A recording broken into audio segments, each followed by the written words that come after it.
ഇരു രാജ്യങ്ങളും തമ്മിലുള്ള സംഘർഷം അതിരൂക്ഷമായി തുടരുന്ന പശ്ചാത്തലമാണ് നിരവധി പോർ വിമാനങ്ങൾ ഇത്തരത്തിൽ ഇറാഖിൻ്റെ വ്യോമപാത ഉപയോഗിച്ചുകൊണ്ട് ഇറാനിലേക്ക് കടന്നിരിക്കുന്നു എന്നുള്ള ഏറ്റവും പ്രധാനപ്പെട്ട വാർത്തകൾ കൂടി ഈ ഒരു ഘട്ടത്തിൽ പുറത്തു വരുന്നുണ്ട് എന്നുള്ളതാണ് ഏറ്റവും പ്രധാനപ്പെട്ട കാര്യം. അതായത് 6ഓളം വിമാനത്താവളങ്ങൾ ഇത്തരത്തിൽ ഇസ്രായേലിൻ്റെ ആക്രമണത്തിൽ ഇറാനിൽ തകർന്നതായിട്ടുള്ള ഏറ്റവും പുതിയ വിവരങ്ങൾ കൂടി ഈ ഒരു ഘട്ടത്തിൽ പുറത്തു വരുന്നുണ്ട്. അതായത് പടിഞ്ഞാറൻ കിഴക്കൻ മധ്യവിഭാഗങ്ങളിലുള്ള വിമാനത്താവളങ്ങളിലാണ് ഇത്തരത്തിൽ ആക്രമണം നടന്നതെന്നാണ് അന്താരാഷ്ട്ര മാധ്യമങ്ങൾ റിപ്പോർട്ട് ചെയ്യുന്നത്. പക്ഷേ ഇത് ഇറാൻ സ്ഥിരീകരിച്ചിട്ടില്ല. 15ലധികം ഇറാനിയൻ വ്യോമസേനാ വിമാനങ്ങൾ നശിപ്പിച്ചതായിട്ടുള്ള ഒരു അവകാശവാദവും ഇസ്രായേൽ നടത്തുന്നുണ്ട്. അതായത് മിസൈലുകൾ സംരംഭിക്കുന്നതിനും ഒപ്പം തന്നെ വിക്ഷേപിക്കുന്നതിനും വേണ്ടിയായിട്ടാണ് ഈ വിമാനത്താവളങ്ങൾ ഉപയോഗിച്ചതെന്നുമാണ് സൈന്യം വ്യക്തമാക്കുകയും ചെയ്യുന്നത്. അതായത് രഹസ്യാന്വേഷണ വിഭാഗത്തിൻ്റെ കൃത്യമായ ഇൻ്റലിജൻസ് നിർദ്ദേശങ്ങളോടെ ആണ് ഇത്തരത്തിലൊരു ആക്രമണം ഇസ്രായേൽ നടത്തിയിരിക്കുന്നത് എന്നുള്ളതാണ് നമുക്ക് ലഭ്യമാകുന്ന വിവരം. ഇറാനിയൻ സൈനിക ശേഷി ദുർബലപ്പെടുത്തുന്നതിനായുള്ള ഒരു ആക്രമണമായിരുന്നു IDF-ൻ്റെ ഭാഗത്തുനിന്നും ഉണ്ടായത്. അത് വിജയകരമായി പൂർത്തീകരിക്കാൻ സാധിക്കുകയും ഒപ്പം തന്നെ പോർ വിമാനങ്ങൾ തിരികെ സുരക്ഷിതമായി തന്നെ പറന്നിറങ്ങിയതായിട്ടുള്ള വിവരങ്ങൾ കൂടി പുറത്തു വരികയും ചെയ്യുന്നുണ്ട്. അതേസമയം ഇസ്രായേലിലേക്ക് കടുത്ത ആക്രമണം ഇറാൻ്റെ ഭാഗത്തുനിന്നും ഉണ്ടാകുന്നുണ്ട് എന്നുള്ളതാണ് ഏറ്റവും പ്രധാനപ്പെട്ട കാര്യം. കാരണം രാവിലെ മുതൽ ഇന്നലെ രാത്രി മുതൽ തന്നെ ടെൽ-അവീവിലും ഒപ്പം തന്നെ ഹൈഫയിലടക്കമുള്ള നഗരപ്രദേശങ്ങൾ കേന്ദ്രീകരിച്ച് പ്രത്യേകിച്ച് തുറമുഖ മേഖലകൾ കേന്ദ്രീകരിച്ച് ആക്രമണം ഇറാൻ ശക്തമാക്കിയിരുന്നു. അതിന് പിന്നാലെയാണ് തെക്കൻ ഇസ്രായേലിലേക്ക് കൂടി ഇറാൻ്റെ ആക്രമണം ഉണ്ടായിരിക്കുന്നു എന്നുള്ള വാർത്തകൾ കൂടി ഈ ഒരു ഘട്ടത്തിൽ പുറത്തു വരുന്നത്. അതായത് ഇറാൻ്റെ ആക്രമണത്തിൽ തെക്കൻ ഇസ്രായേലിലെ അഷ്ദോദ് പ്രദേശത്തിൽ ബാലിസ്റ്റിക് മിസൈൽ പതിച്ചതായിട്ടുള്ള വിവരങ്ങളാണ് പുറത്തു വരുന്നത്.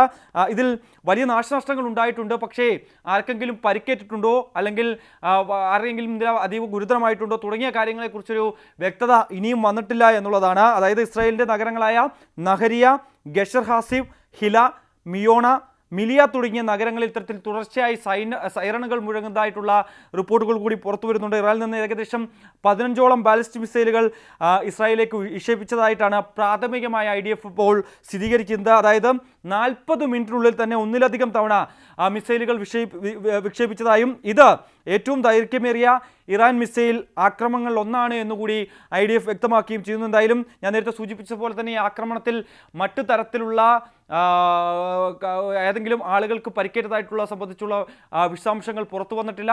പക്ഷേ നിരവധി സ്ഥലങ്ങളിൽ നാശനഷ്ടങ്ങൾ ഉണ്ടായിട്ടുണ്ട്. ഇസ്രായേലിൻ്റെ പ്രധാനപ്പെട്ട നഗരങ്ങളിൽ തന്നെയാണ് ഇപ്പോൾ ഇറാൻ്റെ ഭാഗത്ത് നിന്ന് ആക്രമണം നടക്കുന്നത് എന്നുള്ളത് തന്നെയാണ്. അങ്ങനെ ഒരു തരത്തിലും വിട്ടുവീഴ്ചയ്ക്ക് തയ്യാറല്ല എന്ന രീതിയിൽ ഇരു രാജ്യങ്ങളും മുന്നോട്ട് പോകുന്നു എന്നുള്ളതാണ്. പ്രത്യേകിച്ച് ഇറാനെ സംബന്ധിച്ച് കഴിഞ്ഞ ദിവസങ്ങളിലൊക്കെ കനത്ത മുന്നറിയിപ്പ് നൽകിയിട്ട് പോലും അതിൽ നിന്ന് പിന്മാറാൻ തയ്യാറല്ല എന്ന രീതിയിലുള്ള പ്രതികരണങ്ങൾ കൂടി ഈ ഒരു ഘട്ടത്തിൽ പുറത്തു വരുന്നുണ്ട്. അതായത് അമേരിക്കൻ പ്രസിഡന്റിനെ ഇറാനിയൻ സൈനിക കേന്ദ്ര കമാൻഡ് വക്താവ് ചൂതാട്ടക്കാരൻ എന്നാണ് വിശേഷിപ്പിച്ചിരിക്കുന്നത്. അതായത് ചൂതാട്ടക്കാരനായിട്ടുള്ള മിസ്റ്റർ ട്രംപ്, ഈ യുദ്ധം നിങ്ങൾ തുടങ്ങിയേക്കാം, എന്നാൽ ഞങ്ങൾക്കായിരിക്കും ഇത് അവസാനിപ്പിക്കാൻ കഴിയുക എന്ന രീതിയിലുള്ള ചില പ്രതികരണങ്ങൾ കൂടി ഇറാനിയൻ സൈനിക വക്താവിൻ്റെ ഭാഗത്തു നിന്നുണ്ടാകുകയും ചെയ്യുന്നു. അങ്ങനെ പ്രകോപിപ്പിക്കുന്ന തരത്തിലുള്ള മറുപടികൾ അല്ലെങ്കിൽ ഈ തരത്തിൽ ഇറാനിയൻ വക്താവിൻ്റെ ഭാഗത്തു നിന്ന് വരുന്നു. ഇറാൻ്റെ നയം അവർ വ്യക്തമാക്കുകയും ചെയ്യുന്നു. ഒപ്പം തന്നെ ട്രംപിനോട് അവർ പറയുന്നത് ഇനിയുള്ള സമയം ഞങ്ങളുടേതാണ്, കാത്തിരുന്നുകൊള്ളൂ, ഞങ്ങൾ അടങ്ങിയെന്ന് കരുതേണ്ടതില്ല, ഞങ്ങൾ ഒരു തരത്തിലും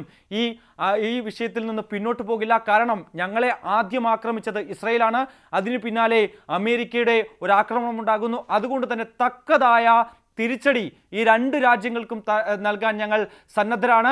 ഞങ്ങളുടെ ജനങ്ങളെ സുരക്ഷിതമായി നോക്കേണ്ട കടമ ഞങ്ങൾക്കുണ്ട്. അതുകൊണ്ട് തന്നെ അതിനുവേണ്ടി ഏതറ്റം വരെയും പോകുമെന്നുള്ള രീതിയിലുള്ളൊരു പരാമർശം അല്ലെങ്കിൽ അത്തരത്തിലുള്ളൊരു മറുപടിയാണ് ഇസ്രായേലിനും അമേരിക്കയ്ക്കും ഇറാൻ നൽകിക്കൊണ്ടിരിക്കുന്നത് എന്നുള്ളത് തന്നെയാണ്. എന്തായാലും പശ്ചിമേഷ്യ ഒരു യുദ്ധസമാനമായ സാഹചര്യത്തിലേക്ക് നീങ്ങുന്നു എന്നുള്ളത് തന്നെയാണ്. അതേസമയം വ്ളാഡിമിർ പുടിനെ കാണുന്നതിനായി ഇറാൻ്റെ വിദേശകാര്യമന്ത്രി മോസ്കോയിലെത്തിയിരുന്നു.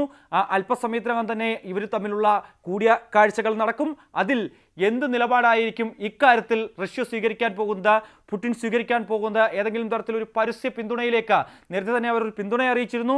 ഒപ്പം തന്നെ അമേരിക്കയുടെ ആക്രമണത്തെ അവർ ശക്തമായി അപലപിക്കുകയും ചെയ്തിരുന്നു. പക്ഷേ ഇത്തരത്തിലുള്ള പ്രസ്താവനകളെ കൂടിയുള്ള ഒരു പ്രതിരോധം തീർക്കുന്നതിനപ്പുറം ഒരു സൈനിക സഹായം അല്ലെങ്കിൽ ആയുധ സഹായം അടക്കം നൽകാൻ ഇറാന് അത്തരത്തിലുള്ള സഹായം നൽകാൻ റഷ്യ തയ്യാറാകുമോ എന്നുള്ളതാണ് ലോകം ഉറ്റുനോക്കുന്നത്. കാരണം അങ്ങനെ ഒരു സഹായം നൽകാൻ ഇത്തരത്തിൽ റഷ്യ തയ്യാറായാൽ അല്ലെങ്കിൽ റഷ്യക്ക് അതിനുള്ള സാഹചര്യം ഇപ്പോൾ നിലവിലുണ്ട് എന്നുള്ള കാര്യത്തിൽ സംശയമുണ്ട് എങ്കിൽ പോലും തന്നെ അങ്ങനെ തയ്യാറായാൽ അത് വലിയ യുദ്ധത്തിലേക്ക് വഴിവെക്കുകയും ചെയ്യും. കാരണം അറബ് രാജ്യങ്ങളിലടക്കം UAE, സൗദി അടക്കമുള്ള രാജ്യങ്ങളിൽ US-ൻ്റെ ബേസ് ഉണ്ട്. ആ ബേസുകളിലേക്കൊക്കെ കൃത്യമായ രീതിയിൽ അറ്റാക്ക് നടത്താൻ ഉള്ള ഒരു ശ്രമം ഇറാൻ്റെ ഭാഗത്തും ഉണ്ടാകും. അത്തരത്തിലുള്ള സൂചനകളൊക്കെ നേരത്തെ അവർ തന്നെ നൽകുകയും ചെയ്തതാണ്. ആ ഒരു രീതിയിലേക്ക് പോവുകയാണ് എങ്കിൽ അറബ് രാഷ്ട്രങ്ങൾ കൂടി ഈ ഒരു യുദ്ധത്തിൻ്റെ അല്ലെങ്കിൽ ഈ ഒരു സംഘർഷത്തിൻ്റെ ഭാഗമായി വരും. അങ്ങനെയെങ്കിൽ സ്വാഭാവികമായും വലിയ രീതിയിൽ മറ്റ് രാജ്യങ്ങൾക്കും ഇത് വലിയ തിരിച്ചടി തന്നെയായിരിക്കും. കാരണം എണ്ണവില കുതിക്കാനുള്ള സാഹചര്യം, മറ്റ് അവശ്യ സാധനങ്ങളുടെ ലഭ്യത അത് വലിയ രീതിയിൽ കുതിച്ചുയരുന്ന തരത്തിലേക്ക് കാര്യങ്ങൾ പോവുകയും ചെയ്യും. പ്രത്യേകിച്ച് ഇന്ത്യയെ സംബന്ധിച്ച വലിയ ആശങ്കയോടുകൂടിയാണ് ഈ ഒരു സംഘർഷത്തെ ഇന്ത്യ നോക്കിക്കാണുകയും ചെയ്യുന്നത്. സ്വാഭാവികമായും ഇറാൻ കടലിടുക്കുകളൊക്കെ അടയ്ക്കുന്ന ഒരു സാഹചര്യമുണ്ട്. ചബഹാർ കരാറിന് ശേഷം ഇന്ത്യക്ക് വലിയ രീതിയിലുള്ള ഒരു പിന്തുണ ഇറാനുമായി ഉണ്ട്. അത്തരത്തിൽ വലിയ സഹകരണമാണ് ഇന്ത്യയും ഇറാനും സംബന്ധിച്ചുള്ളത്. പക്ഷേ ഈ കടലിടുക്കുകൾ അടയ്ക്കാനുള്ള ഒരു തീരുമാനത്തിലേക്ക് എത്തുമ്പോൾ അത് ഈ വ്യാപാരത്തെ വലിയ രീതിയിൽ ബാധിക്കുകയും ചെയ്യും. അങ്ങനെയെങ്കിൽ മറ്റൊരു സഞ്ചാരപാത, അതായത് കപ്പലുകൾക്കൊക്കെ വന്നു പോകാനുള്ള മറ്റൊരു സഞ്ചാരപാത ബാക്കിയുള്ള രാജ്യങ്ങൾ കൂടി കണ്ടെത്തേണ്ടി വരും. അതായത് കേപ്പ് ഹോപ്പ് അല്ലെങ്കിൽ ഗുഡ് ഹോപ്പ് എന്ന മറ്റൊരു സഞ്ചാരപാതയിലൂടെ കപ്പലുകൾക്ക് വരേണ്ടി വരികയും ചെയ്യും. അങ്ങനെയെങ്കിൽ അത് ചെങ്കടലിലൂടെ വരികയും ചെയ്യുമ്പോൾ ഹൂതികളുടെ ഒരു ആക്രമണം അത് ഭയക്കേണ്ടിയിരിക്കുന്നു. അത്തരത്തിലൊരു സൂചന ഹൂതികൾ പോലും നൽകുകയും ചെയ്തു. അതായത് US-ൻ്റെ വ്യാപാര കപ്പലുകൾ തങ്ങൾ ആക്രമിക്കുമെന്നുള്ള ഒരു സൂചന അവർ നേരത്തെ തന്നെ നൽകുകയും ചെയ്തു. അങ്ങനെ ഒരു പശ്ചാത്തലത്തിലൂടെയാണ് ലോകം കടന്നു പോവുകയും ചെയ്യുന്നത്. എന്തായാലും നിലവിൽ അതീവ ഗുരുതരമായി ഈ സംഘർഷം മുന്നോട്ട് പോകുന്നു. ഒരു യുദ്ധസമാനമായ സാഹചര്യത്തിലേക്ക് കാര്യങ്ങൾ എത്തുന്നു എന്നുള്ളത് തന്നെയാണ്.